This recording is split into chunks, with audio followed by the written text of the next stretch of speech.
पढ़ने वाले हैं टोटोमेरिज्म। सो टोटोमेरिज्म है क्या है हमारा, तो उसी से हमें शुरुआत करनी है। टोटोमेरिज्म के बहुत सारे नाम होते हैं, यानी कि टोटोमेरिज्म को ही कहा जाता है डेस्मोट्रोपिज्म। इसी का ही एक और नाम होता है dynamic equilibrium, and one more name is there and that is rearrangement isomerism. So ये सब के सब नाम किसके हैं, आपके टोटोमेरिज्म के ही हैं। ठीक है, अब टोटोमेरिज्म होता क्या है और कैसे होता है वो हमें यहाँ पर डिस्कस करना है।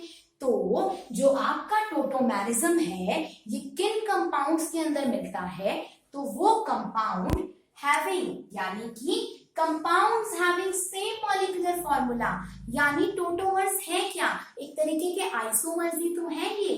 तो यानी कि कंपाउंड का क्या होगा, सेम मॉलिक्यूलर फॉर्मूला होगा, लेकिन but due to moving nature of hydrogen, यानी कि अब तक हम क्या पढ़ते थे कि जब आइसोमर्स बनते हैं तो क्या होता था, या तो चेन की लेंथ क्या हो जाती थी आपकी, छोटी हो जाती थी, मतलब कि कोई आपने CH3 ग्रुप है वो वहां से उठा के कहीं और लगा दिया, इस तरीके से हम करते थे ना। या फिर अगर कोई फंक्शनल ग्रुप है तो उसकी पोजीशन को चेंज कर देते थे।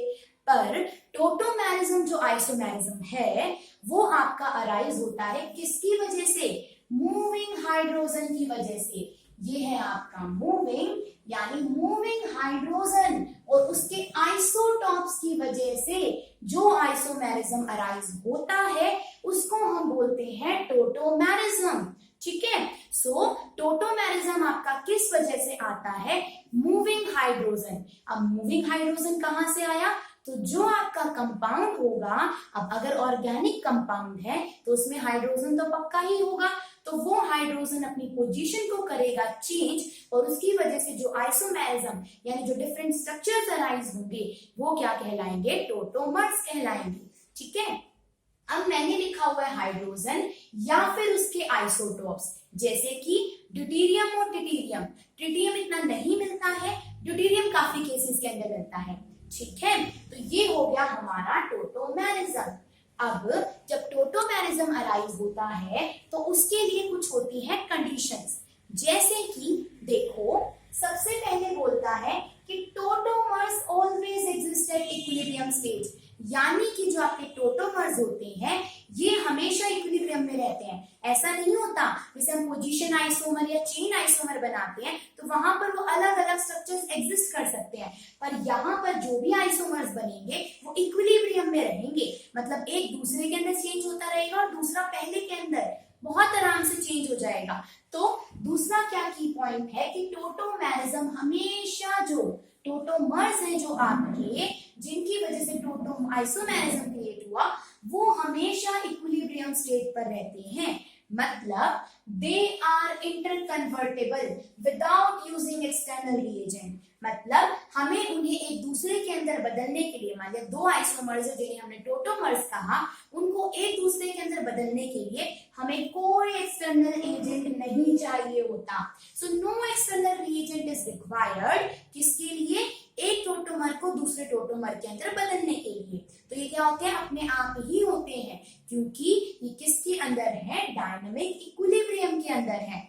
ठीक है, यहां तक की बात। अब अगर हम बात करें तो tautomers can not be resonating structures, यानी कि एक तो होते हैं रेजोनेटिंग स्ट्रक्चर्स और एक होते हैं टोटोमर्स, तो दोनों ही क्या है, अलग अलग हैं। इसका मैं एक एग्जांपल लेकर भी बताऊंगी थोड़ी देर में। तो टोटोमर्स कभी भी रेजोनेटिंग स्ट्रक्चर्स नहीं होते। ऐसा क्यों, क्योंकि जो आपकी जब रेजोनेंस होती है तो उसके अंदर सिर्फ और सिर्फ पाई इलेक्ट्रॉन्स ही मूव करते हैं, परंतु टोटोमर्स के अंदर तो आपके एटम्स मूव कर रहे हैं। हाइड्रोजन एटम मूव करा ना, लेकिन रेजोनेंस अगर होती तो रेजोनेंस में तो सिर्फ और सिर्फ आपके पाई इलेक्ट्रॉन्स ही मूव करते हैं। सो टोटोमर्स कभी भी रेजोनेटिंग स्ट्रक्चर्स नहीं होते। ऐसा क्यों, क्योंकि रेजोनेंस के अंदर तो सिर्फ और सिर्फ पाई इलेक्ट्रॉन्स मूव कर सकते हैं, एटम्स नहीं। ठीक है, अब वैसे आप आगे पढ़ोगे कि टोटोमेरिज्म होने के लिए कार्बन को sp3 हाइब्रिडाइज होना जरूरी होता है। खैर उस पॉइंट पे हम बाद में आएंगे। उससे पहले आप देखो कि 3 टाइप की टोटोमेरिज्म होती है, यानी कि इनकी जो फॉर्म्स हैं, जैसे पहला होता है कीटो इनोल इनोल टोटोमेरिज्म। तो कीटो इनोल टोटोमेरिज्म कैसे होता है? जैसे मैंने एक स्ट्रक्चर लिखा RCOCH3, तो जब हम इसको इंटर कन्वर्ट करेंगे तो यहाँ से जो ये हाइड्रोजन है, यहाँ पे CH3 था ना, लेकिन यहाँ से एक हाइड्रोजन उठेगा और इस ऑक्सीजन के पास में चला जाएगा। अगर यहाँ पर अभी जाएगा कैसे? पहले तो आपका ये वाला बॉन्ड टूटेगा, जिसकी वजह से यहाँ नेगेटिव चार्ज और यहाँ पर पॉजिटिव चार्ज क्रिएट होगा, और यहां से जो आपका एक हाइड्रोजन निकलेगा यानी यहाँ पे CH2 हो जाएगा, और यहां से जो एक H आयन निकला आपका, अब कैसे निकलेगा? H पॉजिटिव की फॉर्म में निकलेगा ना, तो यहाँ से H पॉजिटिव की फॉर्म में निकलेगा, इसके ऊपर आ जाएगा नेगेटिव चार्ज और ये H पॉजिटिव चला जाएगा यहाँ पर ऑक्सीजन के पास में। जैसे ही यहाँ जाएगा तो OH बन जाएगा, यहाँ प्लस था, यहाँ पर माइनस चार्ज था, तो ये दोनों के दोनों जुड़कर क्या बना देंगे? डबल बॉन्ड बना देंगे। तो इस टाइप की हम जो फॉर्म बोलते हैं उसको बोलते हैं कीटो इनोल फॉर्म, यानी कीटो इनोल टोटोमेरिज्म से कहा जाता है। ठीक है, ये चीज समझ में आ गई कि कहां से क्या गया आपका। अब अगर मैं नेक्स्ट फॉर्म की बात करूं तो वो होती है नाइट्रोसो ऑक्साइन फॉर्म। लेकिन ज्यादा क्वेश्चंस आपके कीटो इनोल से बनते हैं हमारे ग्रेजुएशन 11th-12th के लेवल के ऊपर। सो नाइट्रोसो ऑक्साइन किसको बोला जाता है? CH3N डबल बॉन्ड O, और ये आपका कन्वर्ट हो जाएगा किसके अंदर? CH2 double bond N and OH। क्या हुआ होगा? यहाँ से एक हाइड्रोजन निकलेगा और वो यहाँ जाएगा, और यहाँ पर positive and negative charge rise होने की वजह से क्या कर जाएंगे? जुड़ जाएंगे।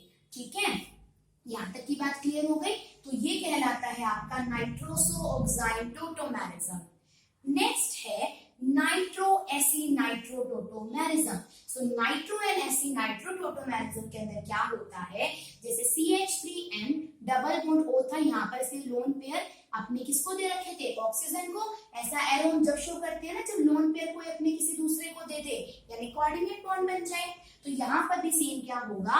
यहाँ से आपका एक H पॉजिटिव निकलेगा, ये CH2 में कन्वर्ट हो जाएगा, यहाँ आएगा पॉजिटिव चार्ज, यहाँ पर ये बॉन्ड टूटेगा तो यहाँ आएगा नेगेटिव चार्ज। अच्छा जी, यहाँ तो H पॉजिटिव निकला ना, मतलब इसके ऊपर क्या आया? Negative charge. यहाँ आएगा पॉजिटिव चार्ज, ये दोनों बॉन्ड बना लेंगे CH2 और N, और ये H कहाँ चला जाएगा? वहां चला जाएगा। तो इसको बोला जाता है नाइट्रो एसी नाइट्रो टोटोमेरिज्म। ये स्ट्रक्चर समझ में आ गया? यहाँ पर है आपका CH2, यहाँ पर है N, और इसमें क्या कर लिया? टोटोमेरिज्म शो कर दिया। ठीक है, तो ये तो थे हमारे जो बेसिक स्ट्रक्चर्स। अब हमें क्या करना है कि भाई किस किस टाइप की टोटोमेरिज्म हो सकती है। अब हम कुछ केसेस पढ़ेंगे जिसके अंदर हमें ये पता चलेगा कि भाई इसमें टोटोमेरिज्म होगी या नहीं होगी। ठीक है, तो जस्ट सेकेंड मैं अभी बताती हूँ आपको कैसे होगा। अच्छा जी, तो अभी मैं इसको रफ कर देती हूँ और आगे चलते हैं। तो कुछ स्ट्रक्चर्स लेंगे यहाँ पर हम, जैसे कि मैंने यहाँ पर एक स्ट्रक्चर लिया एज, जैसे कि ये है आपका। अब मैं दोनों में डिफरेंस बताती हूँ। एक स्ट्रक्चर है आपका RC double bond O and CH3, और इसके अंदर कैसे ये होगा कन्वर्ट। तो हमने क्या पढ़ा था कि भाई यहां से आपका क्या निकलेगा? H2 में कन्वर्ट हो जाएगा, एक H पॉजिटिव आयन निकलेगा, और इसके ऊपर कैसा चार्ज आ जाएगा? माइनस। यहाँ से ये डबल बॉन्ड टूटेगा, इसके ऊपर नेगेटिव चार्ज, यहाँ पर आपका आ जाएगा पॉजिटिव चार्ज। तो अब क्या होगा? यहाँ तो ये चला जाएगा आपका H पॉजिटिव, यानी कि RCOH हो जाएगा, और यहाँ क्या बन जाएगा? डबल बॉन्ड बन जाएगा। और ये दोनों ही स्ट्रक्चर क्या है? इक्विलिब्रियम के अंदर है, यानी इस वाले स्ट्रक्चर से आप ये बना सकते हो। ठीक है, तो यानी कि अगर कोई कंपाउंड है RC डबल बॉन्ड OCH3, तो इसका टोटोमर क्या बनेगा? RCOH double bond and CH2। ठीक है, ये हो गया हमारा एग्जाम्पल नंबर 1। इसके बाद नेक्स्ट एग्जाम्पल हम लेते हैं, और उसके अंदर यहाँ से मुझे आपको एक बात और समझानी है कि यहाँ पर अगर मैं बात करती, यहाँ तो क्या हुआ आपका पूरा का पूरा ये H मूव करा ना, लेकिन अगर मैं यहाँ से H को रिमूव करा देती तो ये स्ट्रक्चर कुछ इस तरीके से बनता, CH2, और यहाँ पर नेगेटिव चार्ज आ जाता। लेकिन अगर मैं इसका दूसरा स्ट्रक्चर बनाती, कैसे कि भाई यहाँ से ये वाला ना बॉन्ड टूट जाए। अगर ये बॉन्ड टूटता है तो यहाँ क्या क्रिएट हो जाएगा? R और नेगेटिव, और यहाँ डबल बॉन्ड क्या बन जाएगा CH2। ऐसा क्यों? क्योंकि यहाँ पर पॉजिटिव चार्ज आया होगा और इसके ऊपर नेगेटिव चार्ज था, ऐसा हुआ था ना। तो ये ऊपर वाले जो दो स्ट्रक्चर हैं, या तो हाइड्रोजन एटम मूव कर कर वहां पर लगा है, तो ये तो था टोटोमर, लेकिन ये दोनों क्या है, एक दूसरे के रेजोनेटिंग स्ट्रक्चर्स हैं। यानी ऊपर वाले दो तो क्या है, टोटोमर्स, जबकि ये वाला स्ट्रक्चर और ये वाला स्ट्रक्चर क्या है, रेजोनेटिंग स्ट्रक्चर्स है। क्योंकि अब ऐसा क्यों, यहाँ तो आपके पाई इलेक्ट्रॉन से तो मूव करे, भाई यहाँ से बॉन्ड टूटा, ये ऊपर चले गए, कोई दूसरा के एटम तो नहीं जुड़ा ना। तो यानी अगर आपका इसको रेजोनेटिंग स्ट्रक्चर बनाना हो तो वो ये कहलाता है। अगर ऐसे लिखा हुआ है इसकी फॉर्म में तो रेजोनेटिंग स्ट्रक्चर है, अगर एक्चुअली में आपका हाइड्रोजन मूव करा तो वो क्या थे, आपके टोटोमर्स थे। ठीक है, नेक्स्ट पॉइंट हम लेकर चलते हैं, ये अपना बेसिक हो गया। अब एक एग्जांपल और हम लेंगे यहाँ से, जो कि है आपका कि मैंने दो स्ट्रक्चर बनाए कि एक स्ट्रक्चर तो है CH2 double bond CH and then C double bond O और H। ठीक है भाई, एक स्ट्रक्चर तो अपना ये है, साथ में ही मैंने एक स्ट्रक्चर और लिया CH2 double bond CH C double bond O and CH3। अब बताओ इसमें से किसका टोटोमर स्ट्रक्चर बनेगा और किसका नहीं बनेगा।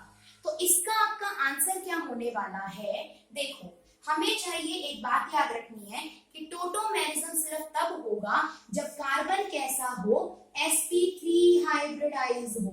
ठीक है, कार्बन कैसा होना चाहिए, sp3 हाइब्रिडाइज। तो यहाँ पर अगर हम ध्यान से देखें तो यहाँ क्या है, यहाँ पर आपका C डबल बॉन्ड O लगा हुआ है, टोटोमेरिज्म तो यहीं से शुरू होगी ना आपकी। अब इसके साथ देखो, यहाँ तो हाइड्रोजन है, इससे नेक्स्ट अटैच्ड कार्बन है ये वाला, जिसको हम क्या बोलते हैं, अल्फा कार्बन बोलते हैं। तो जो ये आपका अल्फा कार्बन है, ये तो कैसा है, sp3 हाइब्रिडाइज तो है नहीं, क्योंकि तो डबल बॉन्ड से जुड़ा हुआ है ना, और डबल बॉन्ड वाला कैसा होता है, वो तो sp2 हाइब्रिडाइज होता है। तो यानी ऊपर वाले कंपाउंड का कोई टोटोमर नहीं बनेगा। लेकिन नीचे वाले की अगर हम बात करें, चलो एक अल्फा कार्बन ये है और एक इधर है, क्योंकि फंक्शनल ग्रुप के दोनों साइड, इधर भी और इधर भी, जो भी कार्बन लगे हुए होते हैं वो कहलाते हैं अल्फा कार्बन। तो यहाँ पर ये वाला कार्बन तो आपका sp2 हाइब्रिडाइज था, पर ये वाला कार्बन तो sp3 हाइब्रिडाइज है ना, क्योंकि सिंगल बॉन्डेड है। तो इस स्ट्रक्चर के अंदर तो टोटोमेरिज्म नहीं होगी, पर इस वाले स्ट्रक्चर के अंदर टोटोमेरिज्म होगी। यहाँ तक की बात ठीक है। अब एक स्ट्रक्चर और हम देख लेते हैं, ठीक, जिससे हमको क्या हो जाएगा, क्लियर हो जाएगा। जैसे कि अगर मैं यहाँ पर बात करूं कि एक स्ट्रक्चर तो मैंने ले लिया कुछ इस तरीके का, ठीक है, और यहाँ क्या है आपका डबल बॉन्ड O लगा हुआ है और H, और एक स्ट्रक्चर मैं इस तरीके का ले लूं कि यहाँ पर बिल्कुल डबल बॉन्ड्स आए हुए हैं और यहाँ पर आपका लगा हुआ है एल्डिहाइड ग्रुप, यानी C डबल बॉन्ड OH। तो कौन सा स्ट्रक्चर टोटोमेरिज्म को शो करेगा और कौन से वाला नहीं करेगा। अब ध्यान से अगर देखा जाए कि यहाँ जो कार्बन होगा इससे नेक्स्ट यहाँ कार्बन होगा ना, एक तो ये वाला कार्बन है और एक ये वाला कार्बन है, ये भी अल्फा कहलाएगा, ये भी अल्फा कहलाएगा, और दोनों ही कैसे हैं, सिंगल बॉन्डेड है, मतलब कि sp3 हाइब्रिडाइज होंगे। पर यहाँ अगर हम बात करें, यहाँ तो डबल बॉन्ड आ गया, तो ऐसे केस के अंदर ये वाला कार्बन था, इससे नेक्स्ट ये वाला कार्बन होगा, ये वाला, यहाँ पर भी डबल बॉन्ड है, यहाँ पे भी डबल बॉन्ड है, तो यानी ये तो sp3 हाइब्रिडाइज है ही नहीं। तो इस वाले स्ट्रक्चर के अंदर तो टोटोमेरिज्म होगी, पर इस वाले स्ट्रक्चर के अंदर नहीं होगी। आई होप आपको ये वाली चीज क्लियर हो गई होगी। अगर हम आगे बात करें और एक स्ट्रक्चर और लेते हैं जिसमें हमें स्टेबिलिटी का ऑर्डर पता चल जाएगा, वो क्या है आपके पास में, जैसे मैंने एक स्ट्रक्चर लिया, भाई कोई अनसिमेट्रिक कीटोन था, जैसे CH3 C double bond O CH2 and CH3 आपको दे रखा है। तो यहाँ अगर हम ध्यान से बात करें तो देखो, अब ये वाला कार्बन भी अल्फा कार्बन है, ये वाला कार्बन भी अल्फा कार्बन है, तो अब टोटोमेरिज्म तो दोनों साइड हो सकती है। कैसे, अगर यहाँ से हाइड्रोजन निकलेगा तो ये स्ट्रक्चर कुछ इस तरीके से बन जाएगा, ऊपर OH आ जाएगा, CH2 एंड CH3। अगर यहाँ से हाइड्रोजन निकला तो ये स्ट्रक्चर बन जाएगा CH3 डबल बॉन्ड O, अच्छा डबल बॉन्ड तो हटाना है, तो OH, यहाँ पर आपका आ जाएगा डबल बॉन्ड और यहाँ क्या आ जाएगा, CH3 आ जाएगा। ऐसा स्ट्रक्चर बन जाएगा ना। तो एक स्ट्रक्चर तो ये बन सकता है और एक स्ट्रक्चर ये बन सकता है। ये अपना क्वेश्चन था, भाई कौन से दो स्ट्रक्चर बन सकते हैं। अब लेकिन इन दोनों में से ज्यादा स्टेबल कौन से वाला होगा? तो इन दोनों में से आपका स्टेबल ज्यादा वो होगा जिसके अंदर ज्यादा अल्फा हाइड्रोजन होंगे। यानी कि अब यहाँ पे अल्फा कार्बन कौन कौन से हैं? एक तो ये वाला अल्फा कार्बन कहलाएगा और एक ये वाला। इस केस के अंदर एक ये अल्फा कहलाएगा और एक ये वाला अल्फा कहलाएगा। तो ध्यान से देखो, यहाँ तो कितने अल्फा कार्बन है आपके? सिर्फ 2, क्योंकि तो डबल बॉन्डेड से है। और यहाँ पर बात करें तो 3, इसीलिए ये क्या है आपका? ज्यादा स्टेबल है कंपैरिजन टू फर्स्ट वाले के। ठीक है, यानी जिसके अंदर जितने ज्यादा अल्फा हाइड्रोजन होंगे एल्कीन के ऊपर, वो उतना ही ज्यादा क्या होगा? स्टेबल होगा। ठीक है, यहाँ पे 3 तो यहाँ से आ गए थे हमारे पास में, जबकि यहाँ तो क्या थे? 2 इधर लगे हुए थे। तो यानी यहाँ पर ये कहता है कि जिसके पास में जितने ज्यादा अल्फा हाइड्रोजन होंगे वो एल्कीन उतनी ही ज्यादा स्टेबल होगी। More alpha hydrogen more stable alkene, ये रूल कहता है हमारे पास में।